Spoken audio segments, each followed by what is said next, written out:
Brought to you by Alman Auctions, the worldwide leader in antique tractor auctions. Bernie Wicka of Pulaski, Wisconsin is the proud owner of this 1935 McCormick-Deering WD-40, the tractor that carries his first memories of farm life. I was growing up with this tractor where I used to live as a young chap in Dodge, Wisconsin. I used to thrash with it in the late 40s and early 50s. This tractor and I are the same age, 1935. This was one of the first diesel ever around in our area. When Bernie returned home from the military, he attempted to find the WD-40 he had threshed with years before, but it had already been sold. He'd given up hope until one day opportunity knocked. About 3 years later, I'm reading Antique magazine, and in there, a fellow from Mosinine has got a McCormick-Deering WD-40 for sale. So I calls him up, I interviewed him, and this is the tractor from my hometown that I was looking for. So I immediately was there the next day to purchase it. It took me half a day to buy it because there was 4 other fellows that were coming down from Michigan, Pennsylvania, Minnesota, and Iowa. So I'd wasted no time in purchasing this tractor. A piece of Bernie's personal history had been reclaimed, but he knew it would take a complete overhaul to get this McCormick-Deering to the condition he remembered. The way the tractor looked to me and my mechanic, he said, you really should haul this to the iron pile. That's how bad it looked. It didn't look very good and it didn't run. So we put a lot of time, effort, and a lot of phone calls and getting parts around Pennsylvania and other places. The restoration proved to be a tough job, and so is cold starting an early diesel engine. That's why the WD-40 was actually made to start first with gasoline, and after the engine is warmed up, it automatically switches over to diesel. Sounds easy enough, but here's Bernie with the many steps it takes just to get this tractor running. Step 1 is to disengage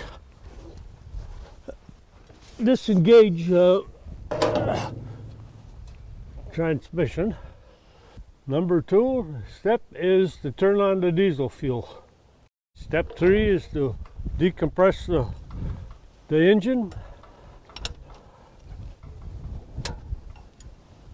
Step 4 is just set the pump until you see the yellow line. Step 5, you turn the gas on, this valve. Step 6 is putting this flapper up here to start the gas. Step 7, you turn the magneto drive till you hear it click, and then you are ready to start the engine.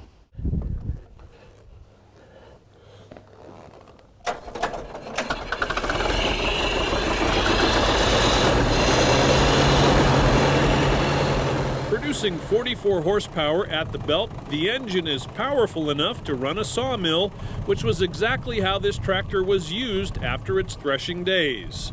Weighing in at over 7,000 pounds and carrying 31 gallons of fuel, this tractor was one hefty machine for its time. As useful as the WD-40 was, diesel-powered tractors took many years to catch on, making this model quite rare. Nonetheless, this massive McCormick-Deering had Bernie sold from the start. It's one of a kind. Because, you know, after all, this tractor's 78 years of age. And it's a diesel, you know. Years ago, you didn't hear of a diesel till really they start coming out in the late 40s. As a tractor collector, Bernie isn't bound to a favorite brand. This red McCormick-Deering is only one of the many colors in his collection. I have a number of about 37, and they are from the Green Line, John Deere, Ellis Chalmer, Case, Massey Harris, Oliver, and Minneapolis Moline. I love them all. No doubt Bernie is fond of his diverse tractor collection, but he'll always favor the one that's given him a lifetime of memories. You might say when you're a young lad and you remember back after I'm pushing it, like I said, the late 70s, it brings back a lot of old memories when you was a young chap. So this is why I did this.